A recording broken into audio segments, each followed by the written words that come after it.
ગઈકાલે મોરબી તાલુકા પોલીસ સ્ટેશનની હદમાં રંગપર ગામે એક ગોડાઉનમાંથી જે કોડીનયુક્ત કફ સિરપના એક મોટો જથ્થો પકડવામાં આવેલા છે.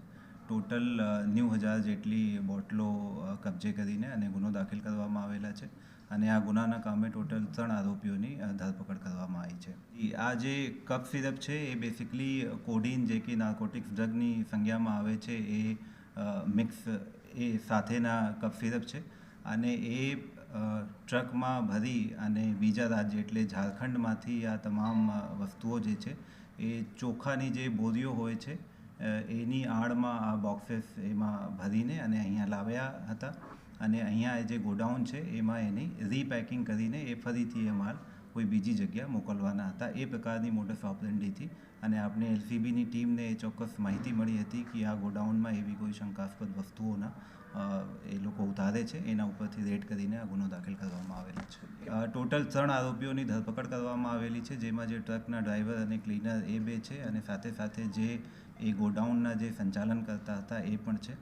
સાથે સાથે 3 બીજા આરોપીઓની એમાં સંડોવણી અત્યારે પ્રાથમિક તપાસના અંતે ખુલવા પામેલી છે અને એ બાબતની તપાસ ચાલુ છે. એ ગોડાઉન જે છે એ છેલ્લા 10 માસથી ભાડા ઉપર લેવામાં આવેલા હતા, પરંતુ એ માલ એના પહેલાં ક્યારેક આવ્યા છે કે કેમ અને એને કઈ રીતે ડિસ્પોઝ ઓફ કરવામાં આવેલા છે એ બાબતની તપાસ હાલ ચાલુમાં છે. નહીં, પ્રાઇમા ફેસી જે અત્યાર સુધીની તપાસ છે એમાં જે કોડીન સિરપ છે એ જે મેન્યુફેક્ચરિંગ કંપની છે એના દ્વારા બનાવેલા હોય એવું લાગે છે, બટ તેમ છતાં એમાં કોઈ જાતની મિક્સિંગ અથવા ડુપ્લિકેટ મિક્સિંગ કરવામાં આવેલા છે કે કેમ એ બાબતના FFL અને બીજા એના અભિપ્રાય મેળવવામાં આવશે.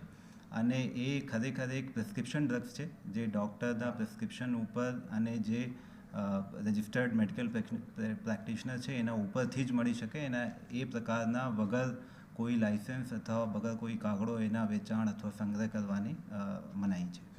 એ બાબતની તપાસ પણ કરવામાં આવેલા છે કે એટલા મોટી સંખ્યામાં આ બેસિકલી બ્લેક માર્કેટમાં કહી શકાય આ એટલી કફ સિરપનો જથ્થો કઈ રીતે અહીંયા સુધી પહોંચ્યા અને એમાં કંપનીના કોઈના ઇન્વોલ્વમેન્ટ છે કે કેમ એ બાબતની તપાસ પણ કરવામાં આવશે.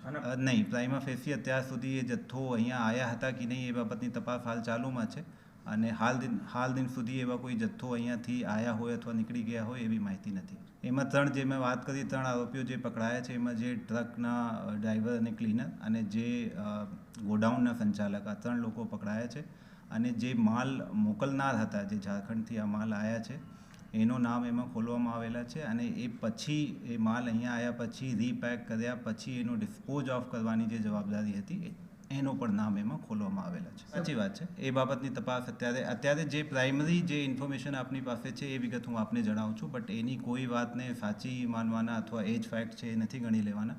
આ સમગ્ર રીતેની તપાસ કરવામાં આવશે કે ખરેખર એ ક્યાંથી આવેલા હતા અને અહીંયા પછી ક્યાં જવાના હતા. કન્ટેનરની માહિતી નહીં, બટ એ જ મેં વાત કરી ને કે અત્યારે જે માલ આવ્યા છે એના પહેલાં એવી કોઈ માલ આવ્યા છે કે કેમ અને અહીંયાથી આવ્યા પછી એનો ડિસ્ટ્રીબ્યુશન અથવા ડિસ્પોઝલ કઈ રીતે કરતા હતા એ બાબતની તપાસ અત્યારે પેન્ડિંગમાં છે.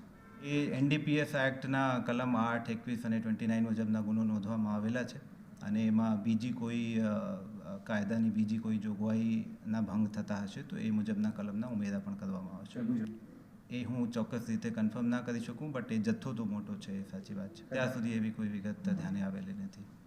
એ જે તમામ આપણે દર વખતે આ વાત કરીએ છીએ, ઘણા સેમિનારના આયોજન કરીએ છીએ, લોકો જોડે ચર્ચા કરીએ છીએ, જે એ નાર્કોટિક્સના દ્રવ્યો છે અલગ અલગ એના જે માદક દ્રવ્યો છે એના સેવનથી ફક્ત અને ફક્ત જે લોકો યુઝ કરે છે એની જિંદગી નથી બગડતી, બટ સાથે સાથે એ પોતાના પરિવાર, પોતાના જે મિત્રો, સગા સંબંધીઓ એની પણ જિંદગી બગાડે છે અને સાથે સાથે સોસાયટી માટે પણ એક દૂષણ છે.